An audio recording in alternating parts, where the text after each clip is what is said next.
താലൂക്കിന്റെ വിവിധ തീരദേശ പ്രദേശങ്ങളിൽ കടലാക്രമണം ശക്തമാവുന്നു. കൊയിലാണ്ടി വിരുന്നുകണ്ടി ഭാഗത്തും കാപ്പാട് കടൽ തീരത്തുമാണ് കടൽക്ഷോഭം രൂക്ഷമാവുന്നത്.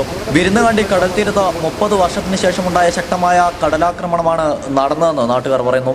കടൽ ഭിത്തി ഭേദിച്ച് തിര വീടുകൾക്ക് ഭീഷണിയാവുന്ന നിലയിലാണ് ആഞ്ഞടിക്കുന്നത്. കാപ്പാട് തീരത്ത് കടൽ റോഡ് വരെ എത്തിയ നിലയിലാണ്. ഇവിടെയും വീടുകൾക്ക് ഭീഷണിയായാണ് തിരയടിക്കുന്നത്. കടൽ ഭിത്തിയുടെ വശങ്ങളിൽ നിന്നുവരെ ഇവിടെ മണൽവാരൽ നടക്കുന്നുവെന്നും ഇതാണ് കടൽ ഭിത്തി താഴ്ന്നിറങ്ങുന്നതെന്നും കാപ്പാട് തീരദേശ നിവാസികൾ പറയുന്നു. തീരദേശവാസികളുടെ സംരക്ഷണത്തിനായി ഗവൺമെന്റ് മുമ്പ് നിർമ്മിച്ചതാണ് നമ്മുടെ ഇപ്പോൾ ഈ തകർന്നുകൊണ്ടിരിക്കുന്ന കടൽ ഭിത്തികൾ. അന്ന് വളരെ സുരക്ഷിതമായി നിർമ്മിച്ച ആ കടൽ ഭിത്തികൾ ചില ഭാഗങ്ങൾ ചില പരിസരവാസികൾ നീക്കിക്കൊണ്ട് അവിടുന്ന് മണലെടുക്കാൻ വേണ്ടി ഉപയോഗിച്ചതിന്റെ ദുരിതമാണ് ഇപ്പോൾ നാട്ടുകാർ മുഴുവൻ അനുഭവിച്ചുകൊണ്ടിരിക്കുന്നത്.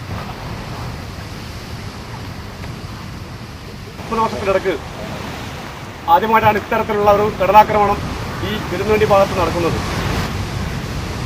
അതാണ് നമ്മുടെ സർക്കാർ കടൽക്ഷോഭവും വലിയ നാശനഷ്ടം ഉണ്ടാവും മാത്രമാണ് തിരിഞ്ഞു നോക്കാറുള്ളത്.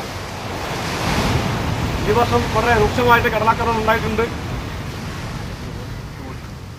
ഈ പ്രദേശത്തെ വീടുകാർക്കും മറ്റുള്ളവർക്കും പരമാവധി നഷ്ടം ഉണ്ടാകുന്നതിന് മുമ്പേ തന്നെ സുരക്ഷിതത്വം ഉറപ്പുവരുത്തണം.